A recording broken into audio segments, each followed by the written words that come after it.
There were a few new details, some odd things, and an upset chairwoman of the NTSB at the hearings.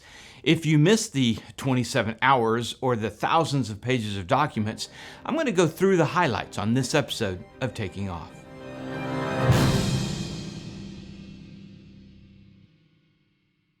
Hi, I'm Dan Milliken. On July 30th, 31st, and August 1st, 2025, the NTSB held a hearing on the DCA Midair collision between the US Army Blackhawk and the PSA CRJ airliner operating as American Airlines Flight 5342. I've been following the hearing closely, and there's 27 hours of video. If you like watching C-SPAN for days, you're going to love this. But I have gone through it and want to bring you the important information from each day. Call this video the TLDR of the 27 hours. The hearing is based on the public docket the NTSB has created for the crash and just released on the first morning of the hearing. And I've gone through a lot of that as well. Thousands of pages, including a written transcript of the Blackhawk CVR. And hopefully they'll release the actual audio. As far as any bombshells, well, there are a couple, and I'll get to those. For the three-day hearing, here's how the NTSB broke down the agenda. Panel 1 was the overview of the accident helicopter systems. Panel 2 was an overview of the DCA airspace and helicopter routes. Panel 3 was about training, guidance, and procedures for the DCA air traffic control. Panel 4 was about the collision avoidance systems, and Panel 5 was safety data and management. And I've got some key takeaways, and we'll finish with those, but let's go through the 3 days. For day 1, I've already covered most of that in my previous video. It included a video animation of the last 11 minutes up to the crash. And in that video, I talked about how people, organizations, government, no one was stepping up to take responsibility so that issues could be addressed accurately and fixed. And I'm going to play a clip from day 1. Parts of it have aired on like all the media, but bear with me. I want to give you the whole clip unedited so you get a better feel for the relationship between FAA headquarters and the FAA DC tower. You see, the controllers had complained officially about the congestion and the danger.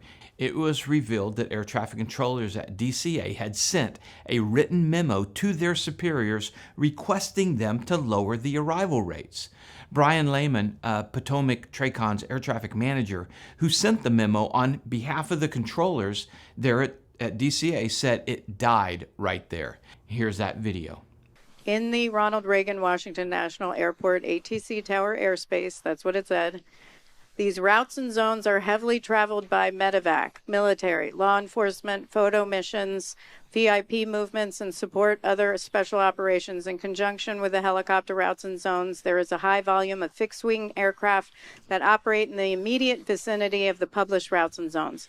The current helicopter routes and zones have changed very little since 1999, while airlines, aircraft types, approaches, volume, complexity, crews, and many other factors have evolved. The Baltimore-Washington helicopter route structure has not. With the current route zone structure, helicopter operations are occurring in a proximity that has triggered safety events. These events have been trending in the wrong direction and increasing year over year. And then they recommended action. But are we really going to say, well, they didn't do enough? I'm not looking for an answer right now because honestly, I don't get it. Every sign was there that there was a safety risk, and the tower was telling you that. Yet you know what FAA did? After the accident occurred, you transferred out the air traffic manager, two assistant general managers, and the support, staff support manager or support person. I'm sorry, I don't know the exact title, but what you did is you transferred people out instead of taking ownership over the fact that everybody in FAA in the tower was saying there was a problem.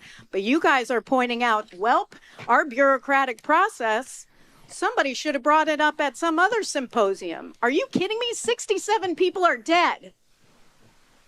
How do you explain that? Our bureaucratic process? Do you know, we actually added up how many steps it takes to get from the tower to headquarters to figure out And we ran all sorts of scenarios. How many steps it takes to get a policy change? 21 steps. Fix it. Do better. I appreciate Chairwoman Homendy's anger here, but unfortunately the FAA is sitting there knowing that the NTSB really can't do anything to them.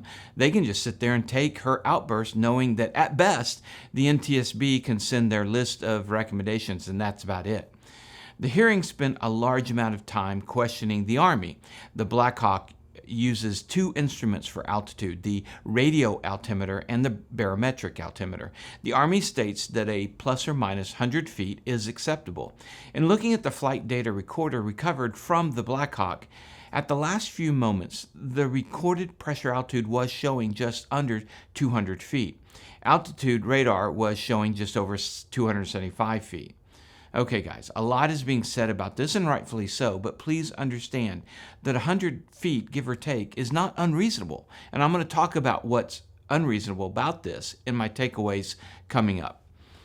The second day of the hearing focused on training and the ATC.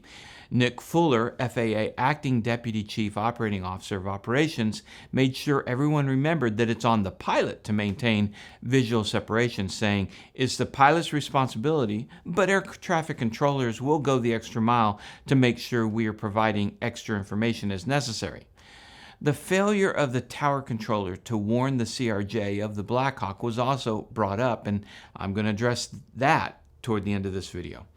One takeaway going through the hearing is that there is a high level of tension between the NTSB and the FAA.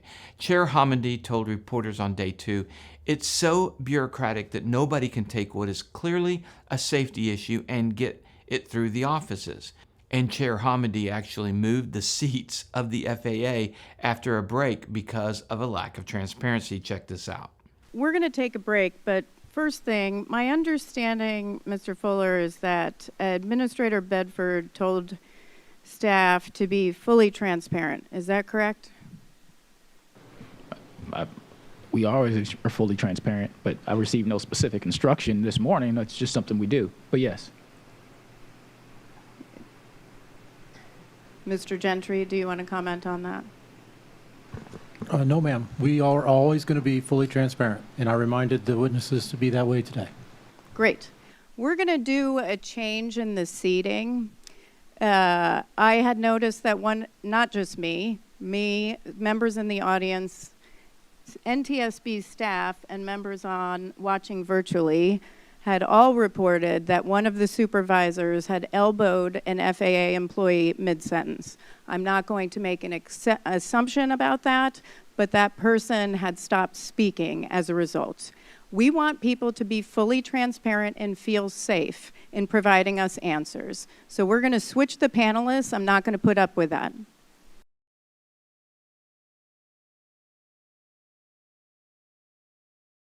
The normalization of deviation from standards was discussed in depth. The DCA air traffic control to get through the day would push things to the limits, and then that day turned into weeks and months, and before you know it, the standards had deviated and had become the new normal. Mr. Allen, you mentioned when we were talking about conflict alerts, you thought that about 40 to 50% of the time the conflict alerts were irrelevant. Could you just explain what are some of the reasons as to why they're irrelevant?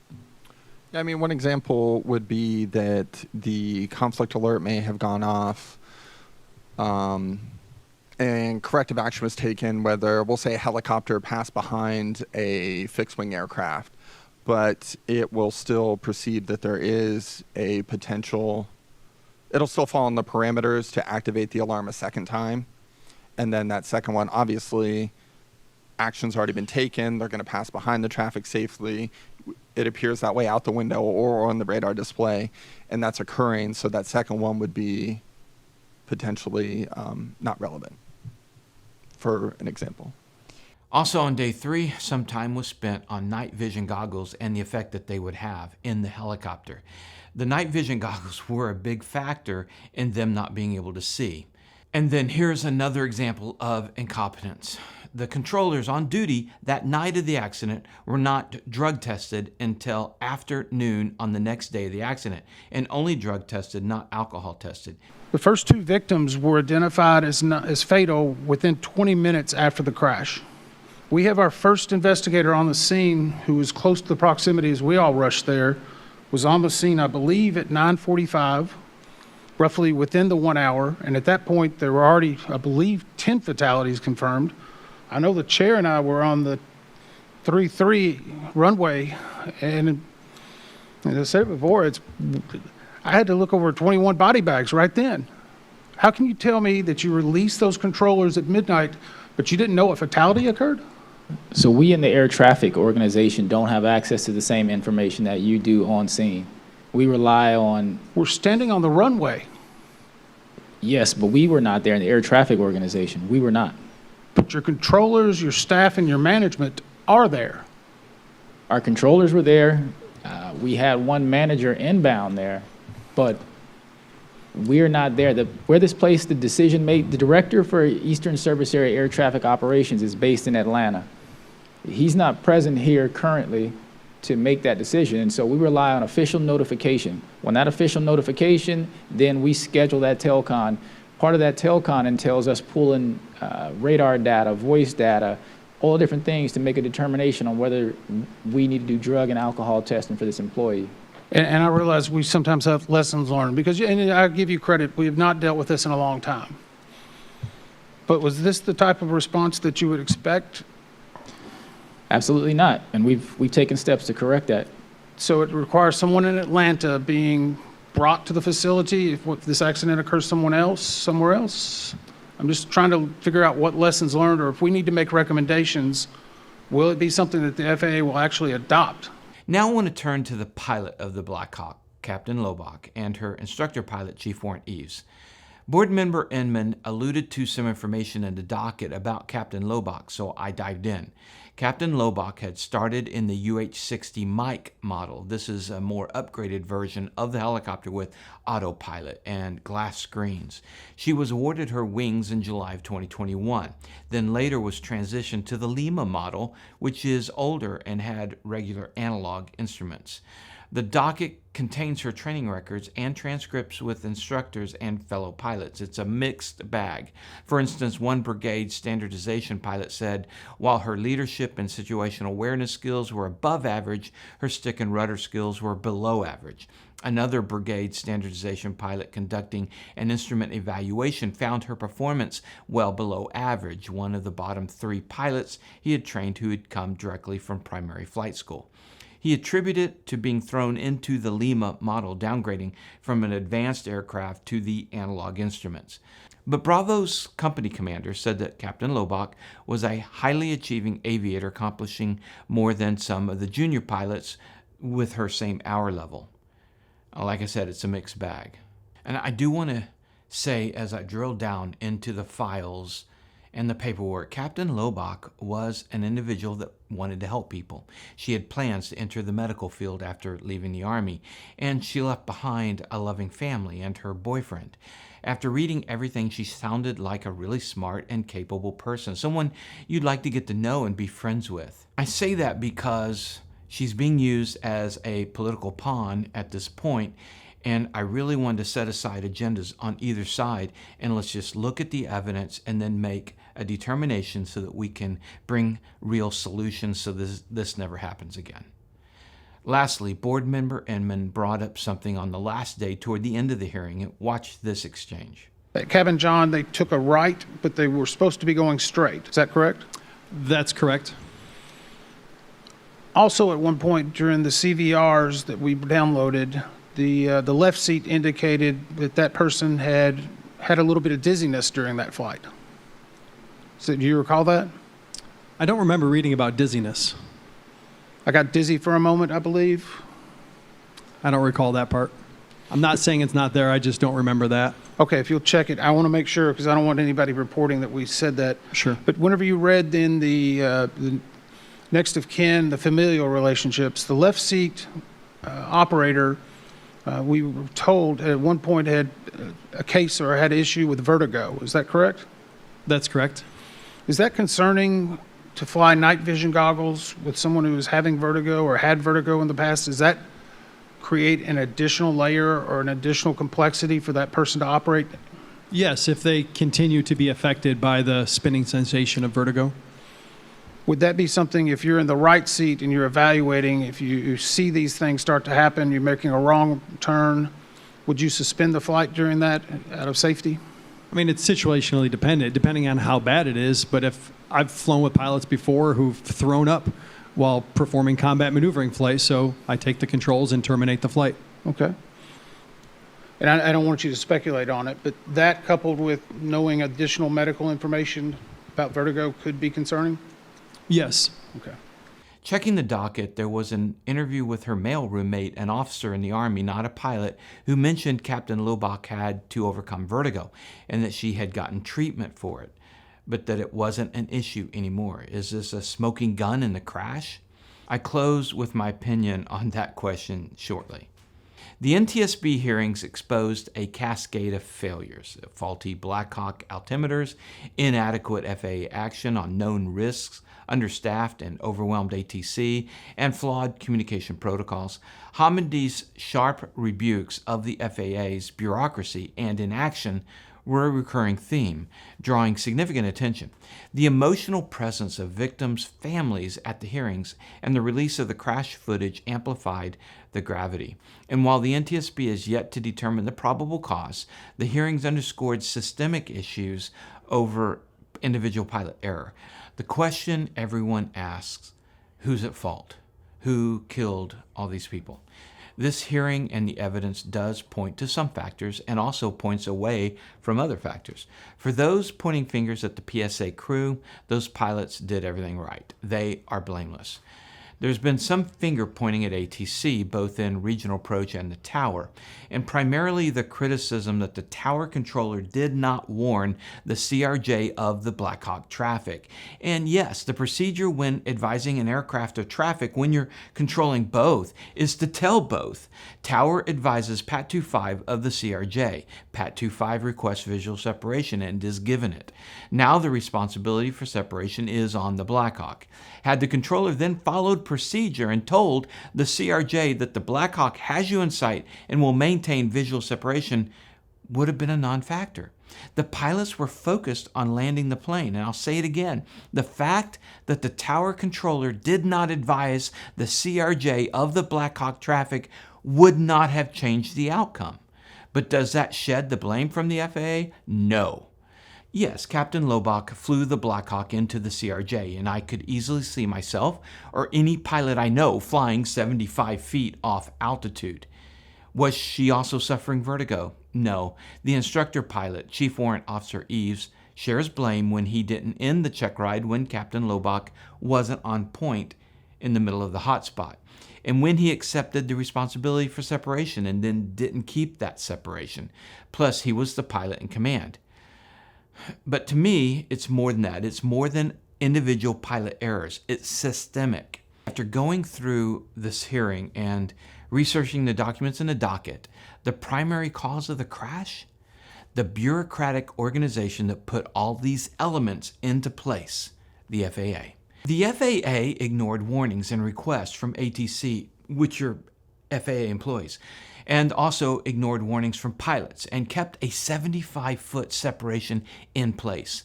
That helicopter, any helicopter, should not have been allowed to fly that close to the final approach of runway 33 at DCA.